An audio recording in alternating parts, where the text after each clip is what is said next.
আমন্ত্রণ দেশ বাংলায়, সঙ্গে আছি আমি আফরিন সুমনা। শুরুতেই সংবাদ শিরোনাম। আশুলিয়ার নলম সেতুর নির্মাণ কাজ 6 বছরেও শেষ না হওয়ায় ভোগান্তির শিকার স্থানীয়রা, দ্রুত কাজ শেষ করার আশ্বাস উপজেলা প্রশাসনের।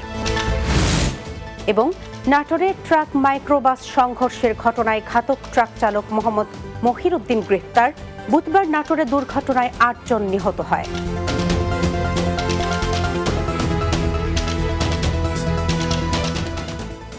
শুনছিলেন শিরোনাম, এবার বিস্তারিত। 2019 সালে শুরু আশুলিয়ার নলাম সেতুর নির্মাণ কাজ দীর্ঘ 6 বছরেও শেষ না হয় চরম ক্ষুব্ধ ভোগান্তির শিকার স্থানীয়রা। সাভার উপজেলার শিল্পাঞ্চল আশুলিয়ায় এই সেতুর অপেক্ষায় রয়েছে 10 গ্রামের লক্ষাধিক মানুষ। দীর্ঘ প্রতীক্ষার পর সেতুটির নির্মাণ কাজ শুরু হওয়ায় আশার আলো দেখেছিলেন সাধারণ মানুষ। তবে দ্রুত কাজ শেষ করার আশ্বাস দিয়েছেন উপজেলা প্রশাসন। আশুলিয়া প্রতিনিধি আলমগীর হোসেন নীরবের প্রতিবেদন জানাচ্ছেন অর্ণব নাসির। শিল্পাঞ্চল আশুলিয়ার বংশী নদীর দুপারের সবুজ প্রান্তরে অন্তত 10 গ্রামের মানুষের বসবাস। স্থানীয়দের দীর্ঘদিনের দাবির প্রেক্ষিতে 2019 সালে শুরু হয় নলাম সেতুর নির্মাণ কাজ। 2022 সালের মধ্যে ঠিকাদারি প্রতিষ্ঠানের কাজ শেষ করার কথা থাকলেও 3 দফায় সময় বাড়িয়ে তা গড়িয়েছে 25 সাল অবধি। তবে এখনও শেষ হয়নি সেতুটির কাজ। 6 বছর হয়ে গেছে, এখানেও কোনো কাজ কাম হইতেছে না। 50,000 লোক যাতায়াত করে, আমার যাতে আইতে গেতে খুব কষ্ট হয়। ব্রিজটা হয়ে গেলে আমরা শান্তি পাই, তা ওটা কাম করে খাই। গ্রামের মানুষের দুর্ভোগ লাঘবের চেষ্টায় প্রশাসনের সুদৃষ্টি কামনা করে নলাম ব্রিজটি পরিদর্শন করেছেন ঢাকা জেলা উত্তর ছাত্রদলের নেতৃবৃন্দ। সাভার উপজেলার নির্বাহী অফিসারকে আমরা অনুরোধ জানিয়েছি যে আমাদের এই নলাম ব্রিজের কার্যক্রম বন্ধ হয়ে আছে, আপনি এই ব্যাপারে মেহেরবানি করে পদক্ষেপ নিন। নলাম ব্রিজের নির্মাণ কাজ দীর্ঘদিন ধরে বন্ধ রয়েছে, তবে দ্রুত সময়ের মধ্যে কাজ করার কথা জানান সাভার উপজেলা নির্বাহী কর্মকর্তা। দীর্ঘদিন যাবৎ কাজটি বন্ধ রয়েছে, তা আমি যথাযথ কর্তৃপক্ষের সাথে যোগাযোগ করে কাজটি যাতে দ্রুত সম্পন্ন করা হয় সেই জন্য চেষ্টা করব। 2019 সালের 21 জুলাই উদ্বোধন করা হয় 820 ফুট দৈর্ঘ্য ও 24 ফুট প্রস্থের নলাম সেতুটি, যার নির্মাণ ব্যয় ধরা হয় 21 কোটি 53 লাখ টাকা। News desk, Bangla TV. পিরোজপুরে ইসলামী আন্দোলন বাংলাদেশের জনসভা অনুষ্ঠিত হয়েছে। বৃহস্পতিবার দুপুরে পিরোজপুর কেন্দ্রীয় শহীদ মিনারে সংগঠনের আয়োজনে অনুষ্ঠানে প্রধান অতিথি ছিলেন ইসলামী আন্দোলন বাংলাদেশের আমির মুফতি সৈয়দ মোহাম্মদ রেজাউল করিম। তিনি বলেন, দেশপ্রেমীরা একত্রিত হলে ক্ষমতাপ্রেমীরা পালাতে বাধ্য হবে। এ সময় সংগঠনের অন্যান্য নেতাকর্মীরা উপস্থিত ছিলেন। নাটোরে ট্রাক মাইক্রোবাস সংঘর্ষের ঘটনায় ঘাতক ট্রাক চালক মোহাম্মদ মহিরুদ্দিনকে গ্রেপ্তার করেছে র্যাব 5। নাটোরের তেবাড়িয়া ইউনিয়নের চন্দ্রকোলা এলাকা থেকে তাকে গ্রেপ্তার করা হয়। পরে আটক মহিরের বিরুদ্ধে সড়ক পরিবহন আইনে মামলা করা হয়। প্রসঙ্গত, বুধবার নাটোরের বনপাড়া হাটিকুমরুল মহাসড়কের তরমুজ পেট্রোল পাম্প এলাকায় সিরাজগঞ্জগামী ঢাকা মাইক্রোবাস ও ট্রাকের মুখোমুখি সংঘর্ষ হয়। এ দুর্ঘটনায় ঘটনাস্থলে মাইক্রোবাসের 5 জন যাত্রী এবং পরবর্তীতে আরও 2 জন সহ মোট 8 জন নিহত হয়।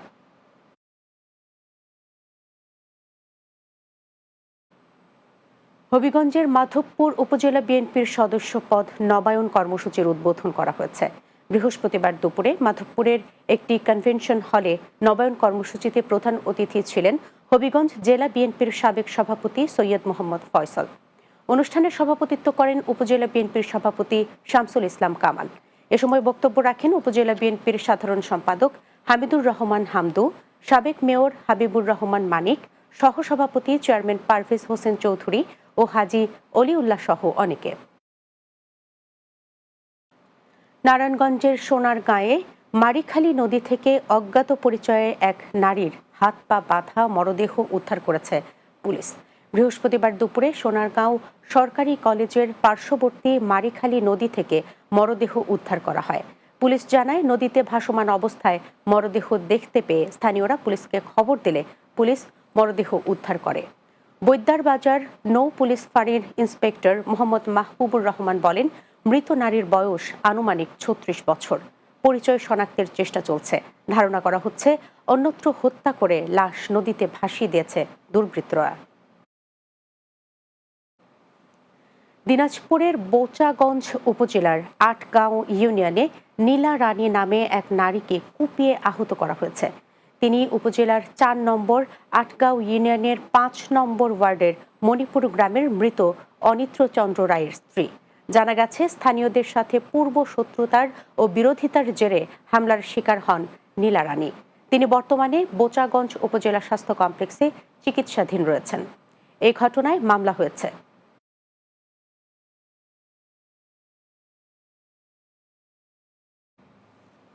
দেশ বাংলায় নিচ্ছি বিরতি। ফিরে আসার পর অন্যান্য সংবাদের সাথে আরো যা থাকছে।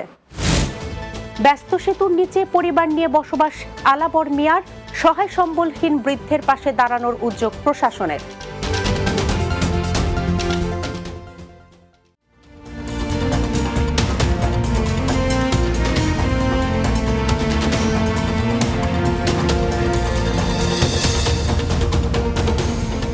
বিরতির পর দেশ বাংলায় স্বাগত আরও একবার।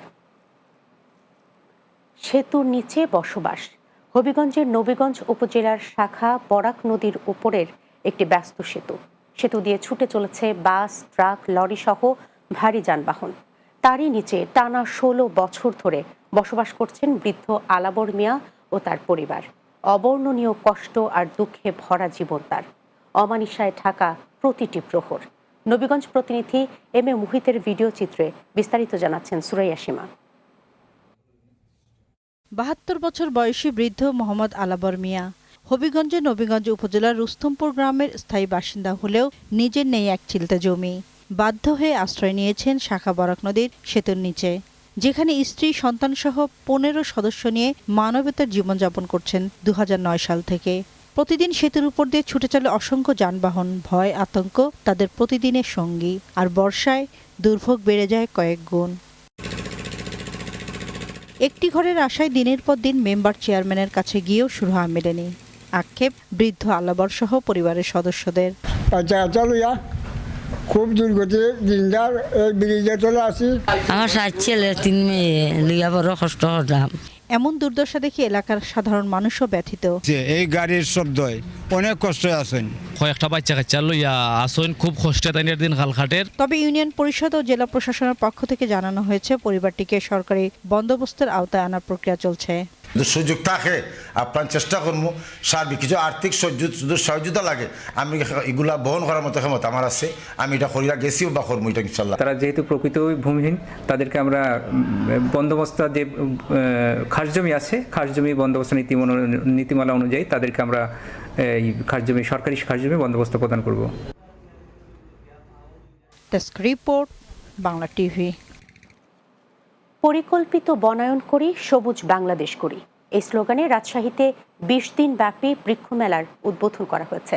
রাজশাহী বিভাগীয় বৃক্ষ মেলার উদ্বোধন করেন জেলা প্রশাসক আফিয়া আক্তার। রাজশাহী সিটি কর্পোরেশনের গ্রিন চত্বরে জেলা প্রশাসন ও সামাজিক বন বিভাগ এই অনুষ্ঠানের আয়োজন করেন। এ সময় RMP police commissioner Mohammad Abu Sufian, রাশিকার সচিব রুমানা আফরোজ, বগুড়ার সামাজিক বন অঞ্চলের বন সংরক্ষক মোহাম্মদ সুবেদার ইসলাম সহ অনেকেই উপস্থিত ছিলেন। ময়মনসিংহে বাংলাদেশ পরমাণু কৃষি গবেষণা ইনস্টিটিউট বিনায় তারুণ্যের উৎসব উপলক্ষে বৃক্ষরোপণ ও তরুণ কৃষকদের মাঝে চারা বিতরণ করা হয়েছে। বিনা অডিটোরিয়ামে ভার্চুয়ালি কর্মসূচির উদ্বোধন করেন বিনার মহাপরিচালক ডক্টর আবুল কালাম আজাদ। বিনার প্রশিক্ষণ ও পরিকল্পনা পরিচালক ডক্টর শরীফুল হক ভূঁইয়ার সভাপতিত্বে অনুষ্ঠানে বক্তব্য রাখেন বাংলাদেশ কৃষি বিশ্ববিদ্যালয় সম্প্রসারণ কেন্দ্রের পরিচালক প্রফেসর ডক্টর মোহাম্মদ নাসির উদ্দিন, বিনার গবেষণা পরিচালক ডক্টর মোহাম্মদ হোসেন আলী সহ অন্য কর্মকর্তারা।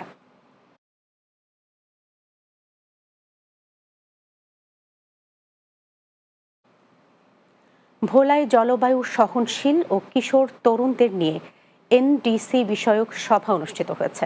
ভোলা সদর হাসপাতাল মিলনায়তনে জেলা তথ্য অফিসের আয়োজন ও ইউনিসেফ বাংলাদেশের সহযোগিতায় অনুষ্ঠানের আয়োজন করা হয়। সেমিনার প্রধান অতিথি ছিলেন জেলা প্রশাসক মোহাম্মদ আজাদ জাহান।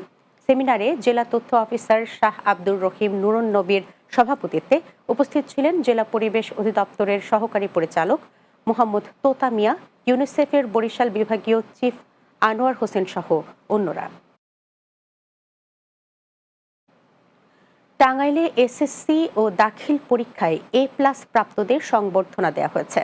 টাঙ্গাইল প্রেস ক্লাবে ছাত্র শিবির জেলা শাখার উদ্যোগে সংবর্ধনার আয়োজন করা হয়।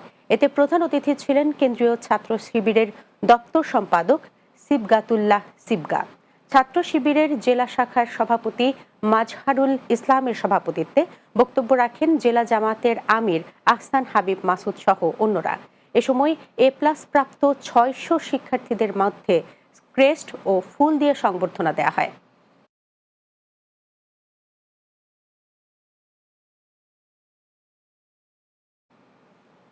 শেষ করছি দেশ বাংলা, যাবার আগে শিরোনামগুলো জানিয়ে দিচ্ছি আরও একবার।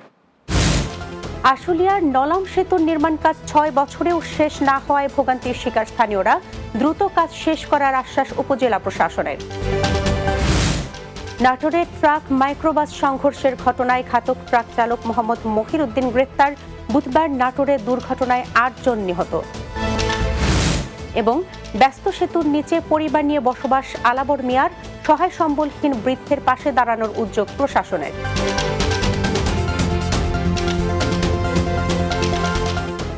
এই ছিল দেশ বাংলায়। আমাদের পরবর্তী সংবাদ বিকেল 4:30 দিনের বাংলা দেখার আমন্ত্রণ রইল। এতক্ষণ সঙ্গে থাকার জন্য ধন্যবাদ সবাইকে।